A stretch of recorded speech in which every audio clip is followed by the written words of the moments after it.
I will start with my presentation, which is on accessible and inclusive cartography.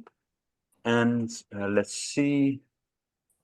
Yeah. So well, Nico did my introduction, so I don't have to repeat that. A bit about my private situation. I'm married. I'm father of 2 adult sons, of 24 and 23. I have a dog, and I like to do in my very sparse free time. I also like to do some music composition and piano playing. So that's a bit about me. And I just reached the age of 47. So I think that should be enough. So I would like to start with a simple question. Why on earth are we doing cartography? And I think, well, for one reason you could say, well, it's just because maps are beautiful. And so I think aesthetics brings in something. Since we think maps are beautiful, it's nice to create maps. And why are people painting pictures? Why are they composing music? Well, it's just for the sake of doing doing the craft itself. So there is at least one thing why we are doing maps, because they are beautiful and it's a lot of fun to create them. So that can be very satisfactory. But I think there's a second part as an answer to the question, why are we doing maps? And that's because maps help us to explain and communicate about the world, and also to be able to live together as a society, but also to better comprehend what is going on. So that brings me to the question, well, if we say maps help us to communicate about the world and to help us understand the world, what exactly does that mean? What does it mean to understand and to communicate about the world? Well, let me break this down into 3 parts. And I created this diagram very quickly this morning, so it will probably be very incomplete. But I think this diagram might help us a bit to consider the question, what does it mean when we say, well, maps help us to understand the world? So let me first start with, well, if we say world, what do we mean with world? And I think there it helps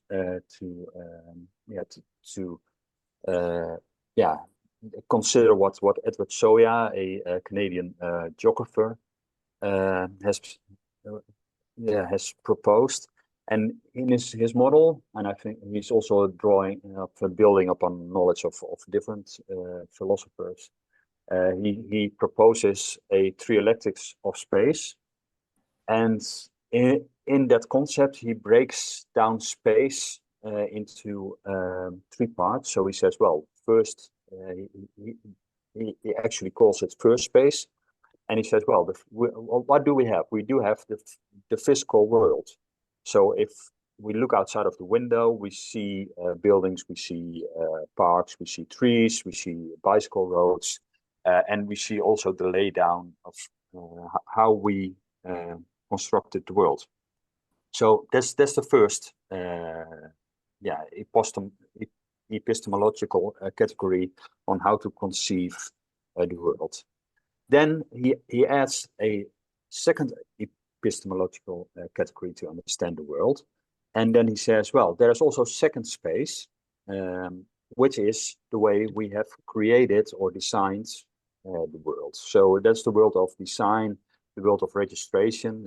And for me as Kadaster, I think that's also interesting. So how do we register the world?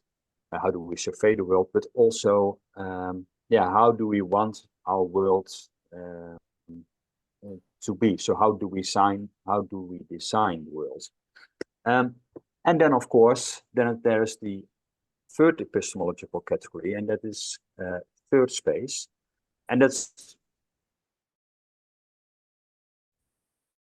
about not about Allebei is gestarten, maar moet ik dus that's the world as when we it's not the world as we look outside the window. It's not the world as we designed it, but it's the world how we live together. And that's why I also put in a picture of Judge Rinder. Judge Rinder is a judge, and if there's a conflict about the fence between two parcels, for instance, then we have to go and to figure out how we can live together in our physical space. So it's not only about how the parcels are, it's not only about how we register or how we design the world, but it's also about how we live together. And I think that's a very important category. And I could go on for more time, but I think for now it's very important to see. Well, when we talk about the world, there are three different categories. One is the physical world, one is the designed or the cartographically portrayed world, and then thirdly, there's also how we live together. And I think that's also in the subject of being inclusive and being accessible. I think that's a very important perspective to keep in mind. Okay, let me shift to another part, and that's about cartography. It's about how do we create media which portray the world and which help us to perceive to create understandable media about the world. And well, that brings in the topic of the map author, and there I would like to discuss a bit about the concepts of Paul Ricoeur. Paul Ricoeur was a French philosopher, and he did a lot in text understanding. And in the text understanding, he says, well, how certain can we be that we understand the text, and also what kind of assumptions do play a role in the way how we create texts, but also in how we understand text. And so how are messages in text being communicated? And there is, I think, because the text is a medium, I think it's a very interesting question also to ask the question, okay, maps are also media. Do the concepts of Paul Ricoeur, do they also apply on our creation of, so just a different outlet, our communication about the world in maps?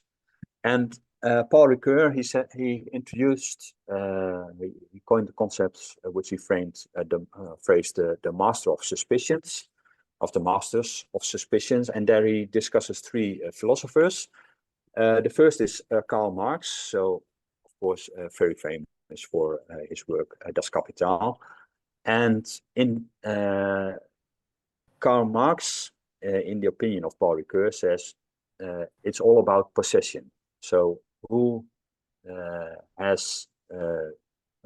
possesses everything, and by possessing things, that also brings in power relations, and I think that's an interesting concept also to keep in mind when we discuss maps. So are there assumptions also in our map making, but also in our understanding of maps about possession? Then the next person Ricoeur introduces is Sigmund Freud. And Freud, of course, he's a psychologist, and he says, well, there are so much unconscious processes going on which go back to early childhood, and those processes are unconscious passions, but also unconscious anxieties, which also are of importance and are influencing what is going on in our understanding of maps, in our understanding of reality, and in Ricoeur's mind of understanding text. But that that also is an interesting perspective in when we discuss a map creation, because are there also anxieties or passions which are going on when we are creating our maps. Then the third one is Friedrich Nietzsche, and Nietzsche says, well, everything in life is a struggle of power. So just to maintain your strongholds, that's why we that's how we introduce create text, but also how we read text, and also how we should read text and should critically interrogate the text.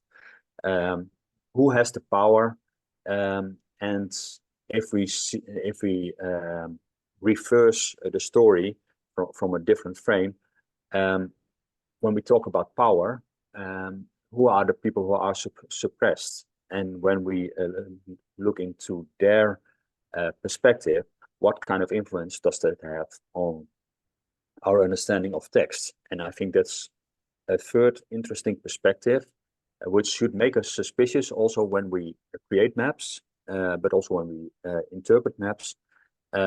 Are these concepts of power, passion, and possession, are these concepts playing a role, and should we critically interrogate our creation of maps? Because when we are talking about inclusion and accessibility, I think these concepts might play a more important role than we usually consider. So it's very important to address those topics. Okay, then I would like to discuss the third main point, which then is about map use. And so map use, I think there's a third person I want to introduce to you, and that's Umberto Eco, the Italian author and also professor, semiologist.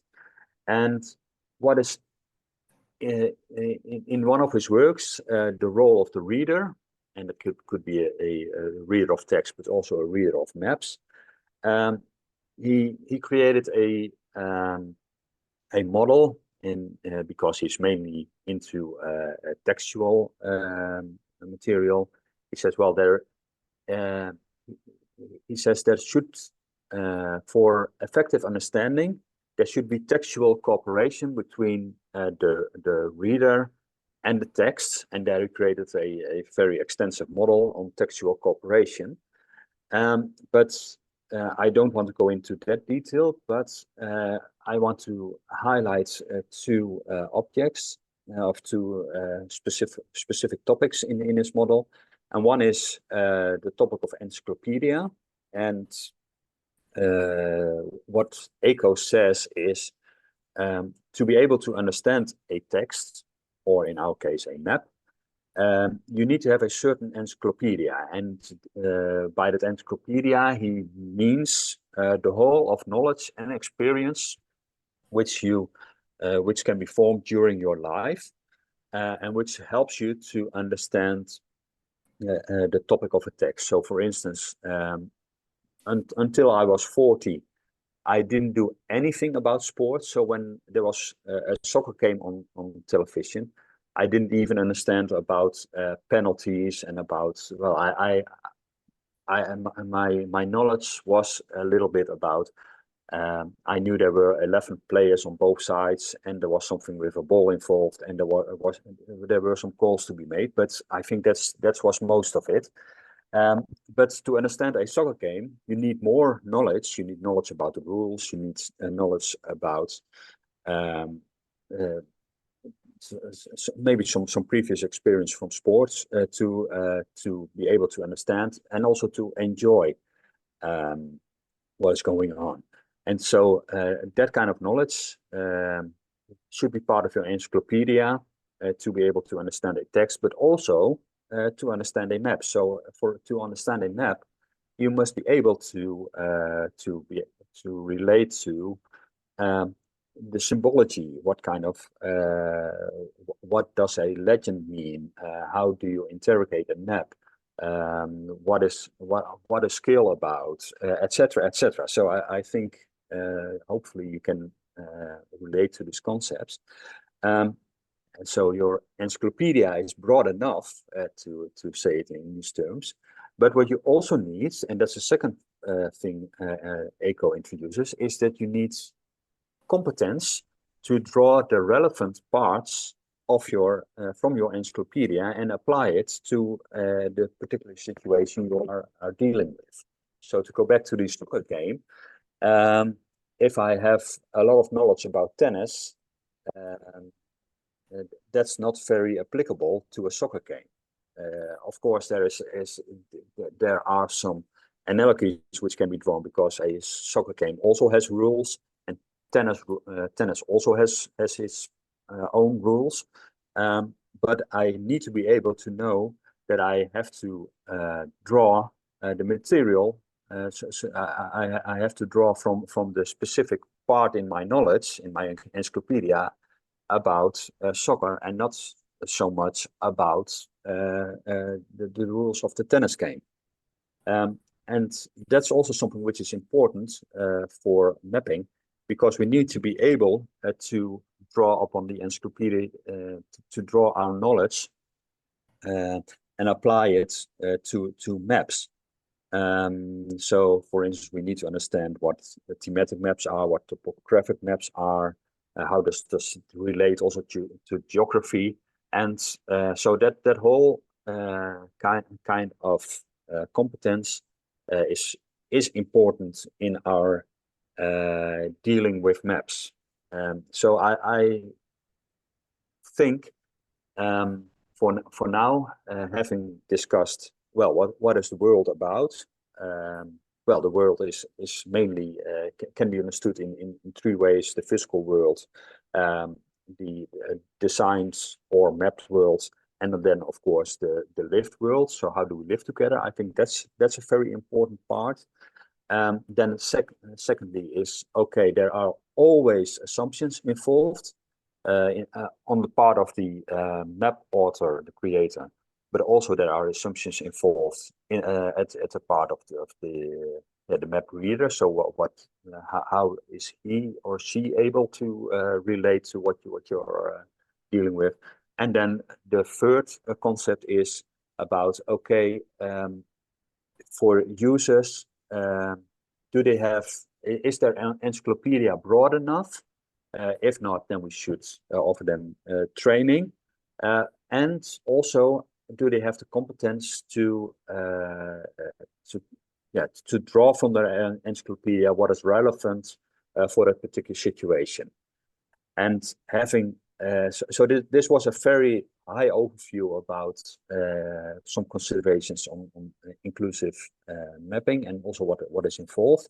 And now I really would like you to join me with some short example, which we have been working on in the Netherlands on tactile mapping. And tactile mapping is creating tangible media for people with a visual impairment. And for me, the story started in 2017 when I was in Zurich on a conference, and there I met Anna, and Anna was an intern in actually Switzerland, and her project was creating a tactile map of Switzerland for a blind person who loved maps. And she showed me her prototypes, and I said, well, okay, this is really interesting. And she also got me thinking about, okay, could we apply this same concept also to the Netherlands? And so I asked her project files, and then I tried to apply this to the Netherlands. But yeah, maybe this is a similar experience to you, because there are in many times you don't have that much time. So later on, I got an intern, and he did a lot of work. And then we so from that's part of the whole project of tactile mapping grew. And I think I now have a short video about our project, so that's what I would like to show you.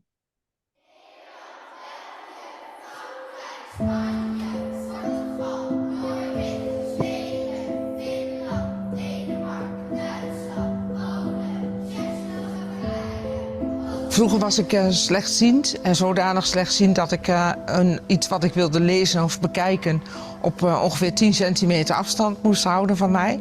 Toen kreeg ik altijd onvoldoendes voor topografie omdat ik het overzicht van de kaarten miste. En dat voelde heel erg buitengesloten.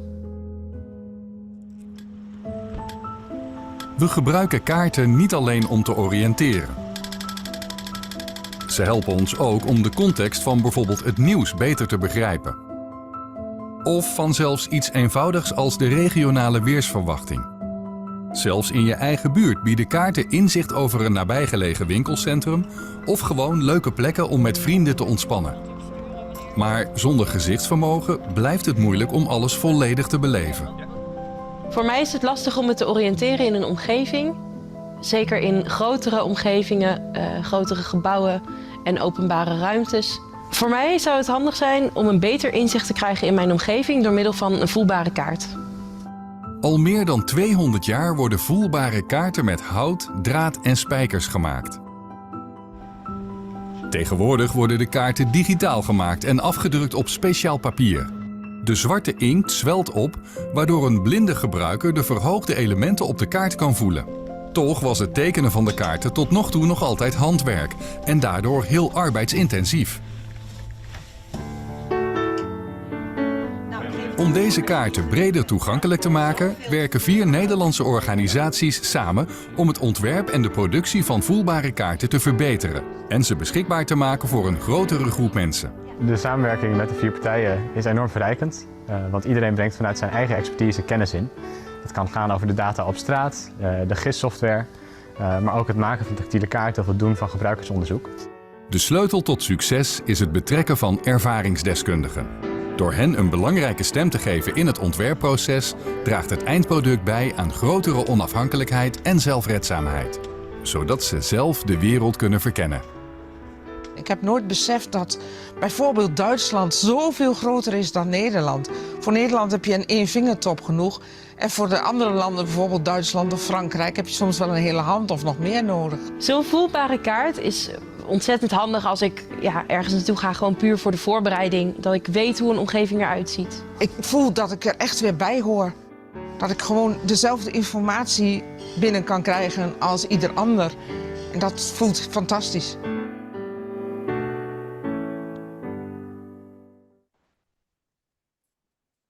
Let me continue.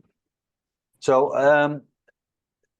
this was a video we created last year, and over the last years, so in the Netherlands we had so it started in 2017, and then we had an intern in 2021, and then we created a collaboration group in 2023.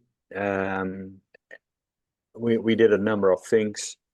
And then we also joined the ICA and the ICC to become part of this initiative. So you can read more about about our project also online. But let me also say that we are not unique, because there has been so much work already has been done by other people. And we are so thankful that we can use their insights to improve also what we can do in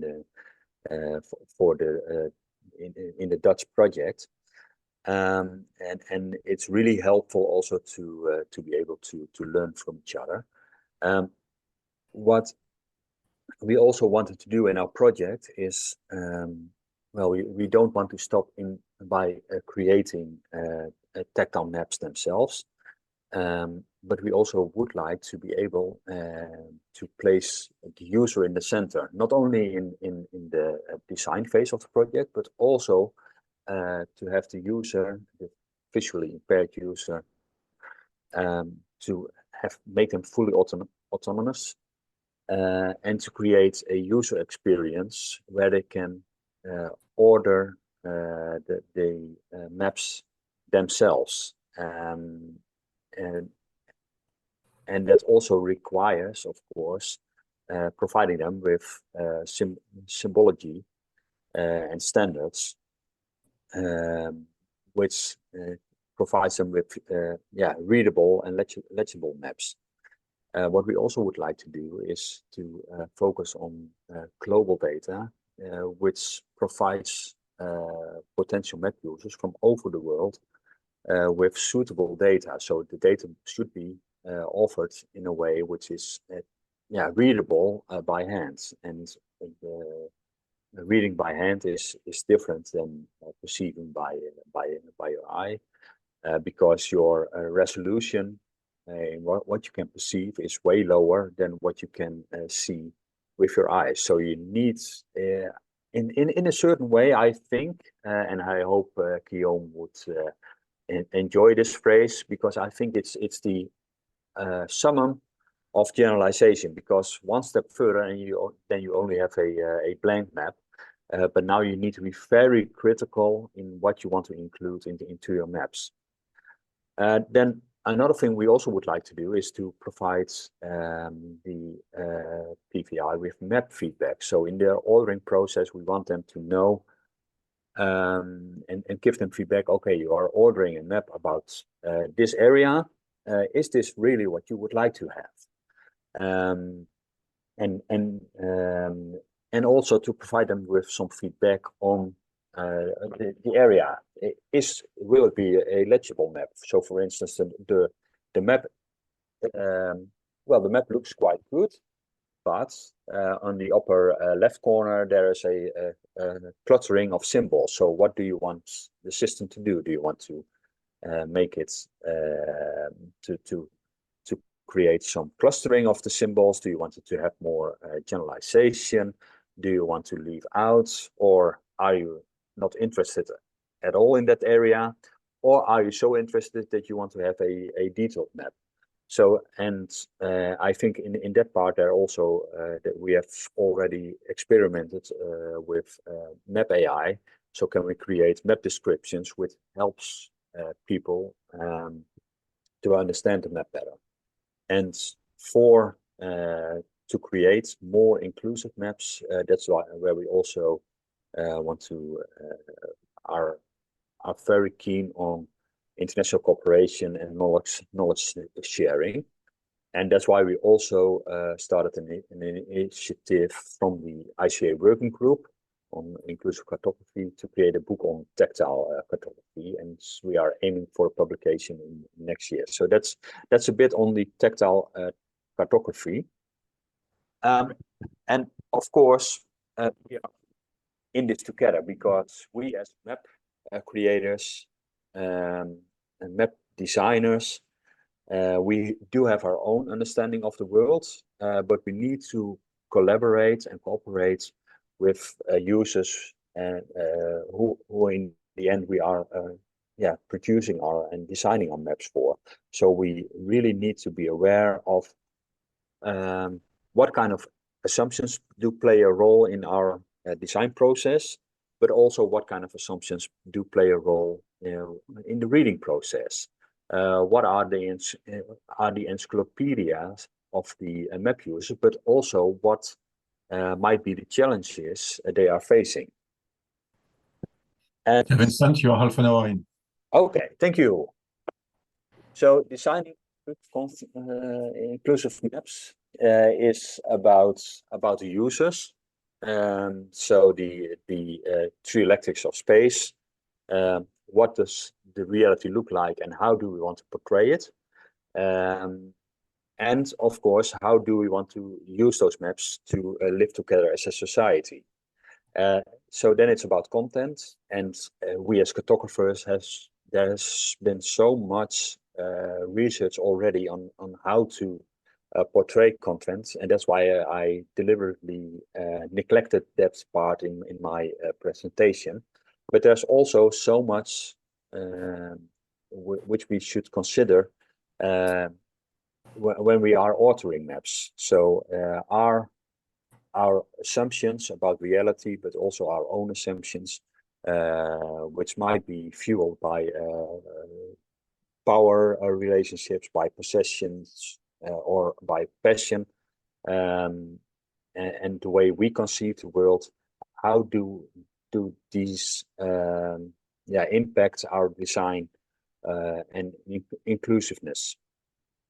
So when we come to a sort of summary, I think accessible maps first require awareness also on the part of the map authors, and critical thinking, and also a critical evaluation. Okay, what are my assumptions when I create this map, and are there unconscious assumptions which play a role when I design these maps, and are those assumptions on the way I conceive reality, of perceived reality, but also on how I perceive my potential map readers. Then I think the second thing is, okay, how do we use design techniques in, for instance, multi-scale mapping, proportional selection, so you don't want to portray everything and make everything important on the same level, but you in a properly designed maps, you always make selections, and then you also use generalization techniques also to portray a message. So what will you leave out, but also what do you have to exaggerate to communicate your message? So I think we really need to think about this. And then, of course, on the part of the part of the map designer, but also on the part of the map reader, what is the encyclopedia of these two types of map creators or map readers, and what is their encyclopedic competence? So do we need to enlarge the encyclopedia of people? Do we need to enlarge their skills in map reading and map understanding, but also in understanding the world? But maybe we also should offer more practical training in making people more competent to draw exactly what is needed to understand maps about the world. So I think that's an important thing. And then the question in the end becomes, well, should we aim at a one-size-fits-all solution? And for me, I don't think that is possible, because a properly designed product cannot address all needs. So what we need to tailor our cartographic outlets to address specific needs, and that's also what we and I think that's also the positive message of today, because when we want to address specific needs, we need to rethink and redo our maps over and over again to be specifically addressing and communicating the message for that moment to that specific map reader. And then in the end, I think this also brings us back to the French philosopher Ricoeur, and he says, well, there's in his term, he says, well, it's a spiral, it's a hermeneutical spiral. So it's a spiral of understanding and creation. So we need to start thinking about our understanding. How do we understand the world? But also about how do we create. And what is, I think, the nice thing of his concept is he says, well, it doesn't matter where you start. You just need to get into the spiral to start thinking about one of these things, and then start asking the questions from the other perspectives. So maybe you might want to start with understanding and then go to creation. But with those insights, you need to start a further, a next iteration, and keep on interrogating what do we mean with understanding? What do we mean with creation? How do people understand the world, and how do we create our maps? And in the end, of course, you might think, well, being totally inclusive, being totally accessible, well, don't reach for the stars. It might be an utopia. It's an unreachable goal or an unreachable dream. But when I say I have a dream, of course, from Martin Luther King, I think we can learn it's not wrong to dream. We should be dreaming, and it's not wrong to have high ideals, and also to be very passionate about those dreams, because there are really things at stake. And in his famous conversation, he said, well, why do I want this? And in this specific case, of course, that's racial justice, and the ending of racial justice. And he says, well, because all people were created equal. And I think when we want to be accessible and inclusive, I think that's really spot on. Because all people were created equal, we can say, okay, we also want our maps to be inclusive and to be accessible to all people.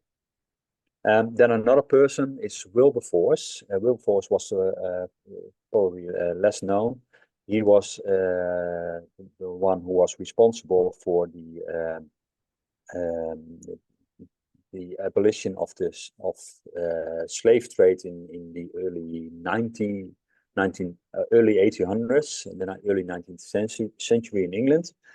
And it took him about 20 years to get the slave trade abolished in England by law, and it also cost him almost his entire fortune.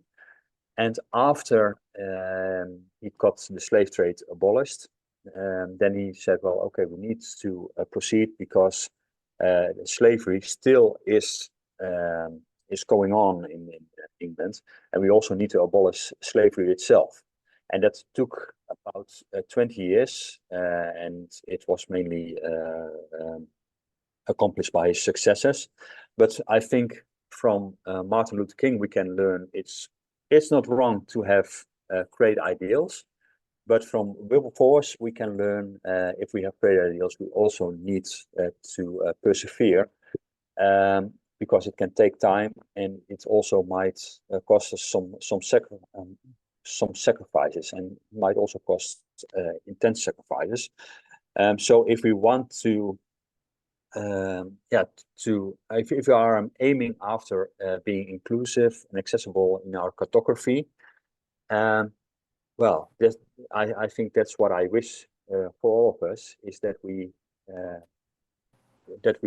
keep and clinch on to our dreams and our ideals, but also that we might have the strength also to persevere, and even if we meet obstacles, that we, like Captain Haddock from Tintin says, if you meet an obstacle, push harder. So that's what I wanted to share with you today, and maybe it might have been a strange potpourri of many concepts, but I hope it's might have benefited you.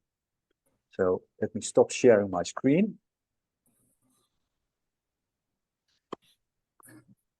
Well, thank you very much, Vincent, for that very interesting talk. It's a very open subject, I suppose, accessibility and inclusivity. That's something we've been working. You've been working on for quite a bit, but there is probably an awful lot still to do in that subject. Let's see if we've got any questions from anyone. I'm just trying to see. To sort out my own screen. I can't see any hands raised for the moment, but I see a hand of Guillaume. Sorry. So there must be something online. Then Guillaume, yeah, can you take over? I will start. Thank you, Vincent, for the talk. I have several questions, but the first one I'm interested in is about the maps, the feedbacks about the map that you give, that you have with the user in your process, in your project about tactile maps. And it reminds me of all the work Nico did, for instance, a few years ago on a survey about on-demand mapping, and how, in fact, in your project, what you do is not only tactile mapping, it's on-demand tactile mapping, because it seems that you want the user to express some specific needs about the map and then change the design of the map depending on these needs. So have you started having those maps feedback, and how do you deal with it? Yeah, what we, I think the map feedback, you're right when you say, well, it's about a on-demand mapping project,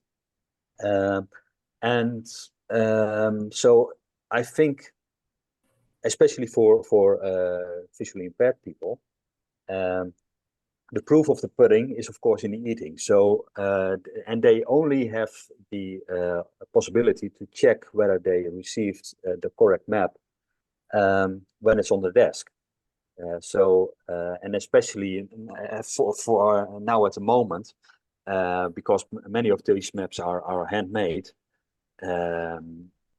still until today, and there's not much of capacity for creating those maps. People have to wait for weeks if they are fortunate, because before they receive the map. So what we are actually after is, well, can we create a feedback loop to those people which describes the content of the map, and also evaluates whether it will be legible. And I think there's a second part also into the map description, because you also want to provide blind people also with a sort of pre-understanding, a sort textual summary about what they might expect of the map. So, for instance, this is a map of a park in my hometown Zwolle. And there are some railroads, rail yards over on the upper right. So that's also something which we would like to create.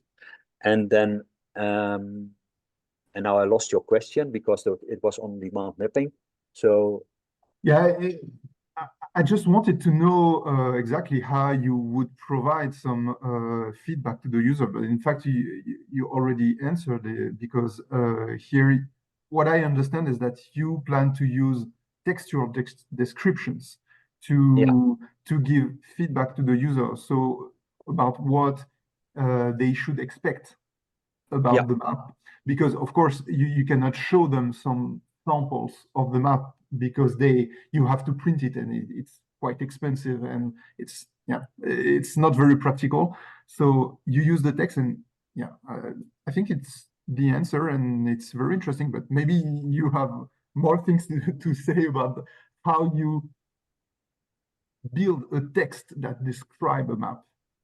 Yeah, well, the research, and I know you have also been doing some research on this. So I think it's in its premature stage.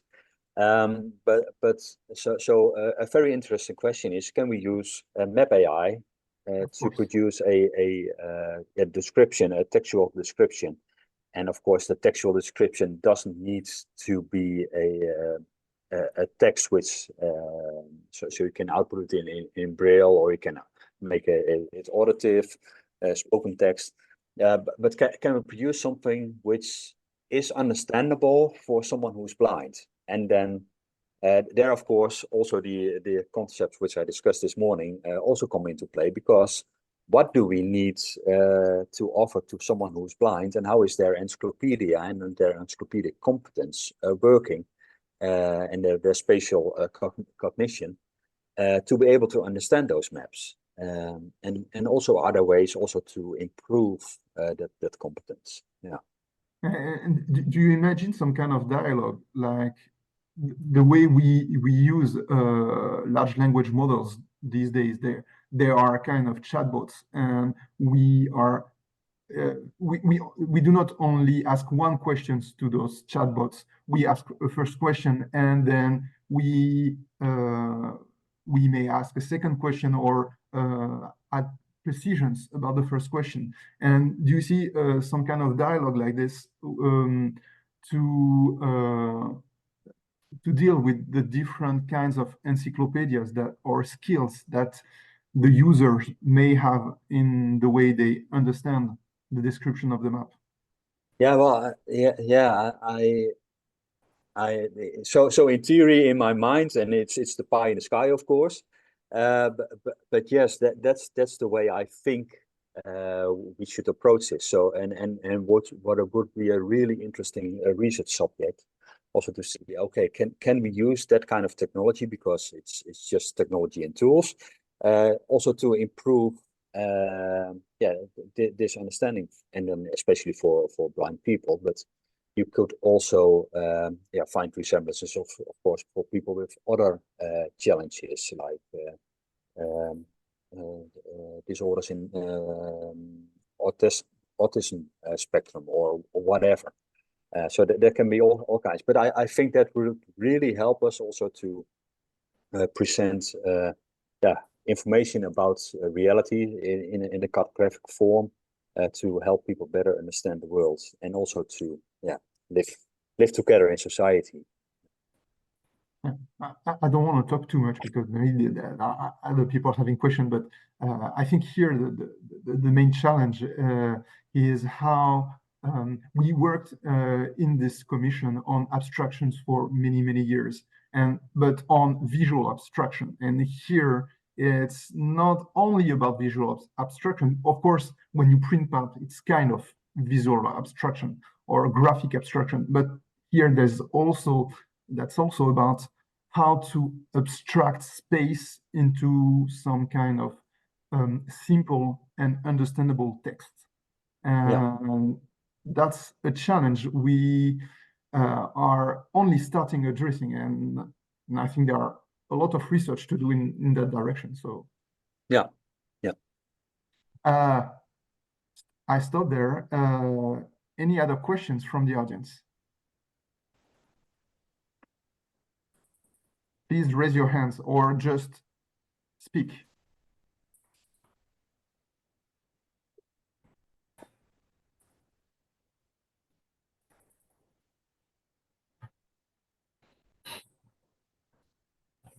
You can also type questions in the chat if you're a bit afraid of talking. I see one hand, and it's Isabella. Yeah, I'm not afraid, so I can speak, but I did wanted to interrupt because we asked Vincent for today's talk within our commission, and he already mentioned some aspect of map generalization and automation of map generalization. I wanted to ask, how do you see the role of map generalization? Because we say about the simplicity, about understanding maps. So how can this map generalization and automation help to them more easy to understand, more efficient for those users? How do you think? Do you have some experience? Yeah. So I think I think this is a really interesting question. Also because we as cartographers, of course, have to do the data selection. So what kind of data do we want to present to the user, and how does this portray the reality, but also the message we want the map to convey? And what is really interesting in creating tactile maps is that you have to simplify things so much because of the tactile resolution. So what can be read by touch, and that's really not much, because when you start reading by touch, for instance, if you want to put labels on your map, well, Braille labels are a fixed size, so they are and the fixed size is definitely way too large to put much labels on a map. So then you need to start with working abbreviations. But also when you have a certain feature on a map, then you need to allow some white space around the feature, because otherwise it's not distinguishable from the adjacent feature by touch. So that really brings in the traditional generalization concepts like simplification, selection, but also exaggeration, some specific things, and then in the end, always something has to give. And in the case of tactile maps, well, that's quite a lot which have to give, because then you so there are so many features which you need to give up, and there's also talking about the visual variables. Well, we can of course use variation in the symbology, in color, in textures, etc., etc. So there's a very wide range in visible variables, but when you bring it back to haptic variables, it's only a very small part, because you cannot. It's not distinguishable by touch. So in the end, it brings you back to very simple generalization. So you really need to simplify this. And before the time is over, I think Nico and also Jacob want to add in. So before I take all the time.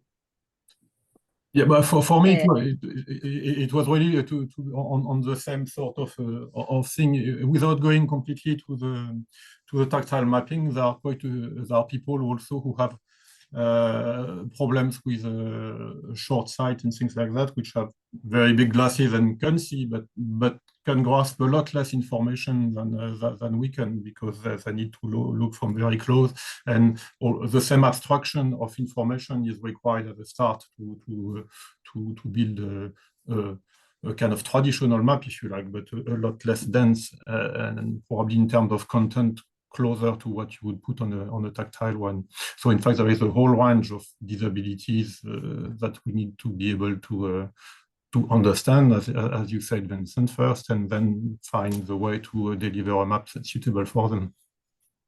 Yeah.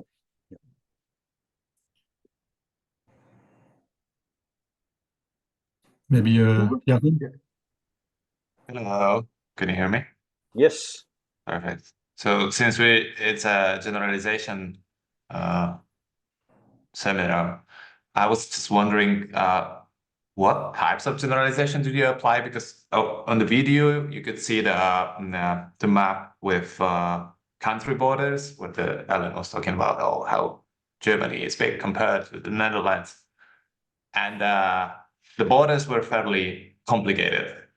So I was just wondering what generalization did you apply there, if you did, and what was the feedback after doing that? Yeah. So of course the video is also some kind of commercial, so to get the message sold. So in all honesty, the country maps which Ellen was talking about, I don't think there is a generalization going on. And so then you could ask, well, then what's the use of that map? Because then you can a bit relate the sizes of the country relative to each other, but that's all what you can do. The project in which we are doing is about creating neighborhood maps, so that people can orient themselves on their neighborhoods, and not so much for navigation, but to complement navigation apps by giving an oversight of what's in the neighborhood. And there we apply generalization techniques. So for instance, what we do is we use our Dutch data, which is aimed at a scale at 10,000, but we portray it at a 1:1 at a 2K, so 2000 scale. So that's an exaggeration, of course, of the data times 5. And then we also still need to simplify buildings, because they still have too much detail, and we also need to displace also buildings, for instance, away from the roads to create enough white space to be distinguishable. So there's a lot of simplification also going on, and also a lot of merging of features to create suitable portrayal. And do you have this procedure described anywhere, like the generalization approach itself? No, it's Okay. it's in the It's your tools. know-how that you don't want to share. No, it's not. I want to share everything, but I'm a lazy person in writing things. Okay. I'm a busy person in writing stuff. Please write papers about this procedure. Please, we want to know. Yeah. So I think I have to. And it's interesting when you're talking about it now that basically in tactile cartography, you're breaking one of the main rules of cartography in general, that you're not allowed to make a larger map from a data in a lower scale. But actually you do when you zoom in tactile cartography, you do this kind of stuff. Yeah, but I then also think that I understand the rule. But on the other hand, if you use the smaller scale data for a larger scale map, isn't that also not a sort of generalization? And I think it is. Yeah. I think the old school cartographers would argue, but yeah. Yeah, but they are wrong. So. Or that. Sorry for that. They are not there to complain. Yeah. That's okay. Okay, thank you. Okay, thank you.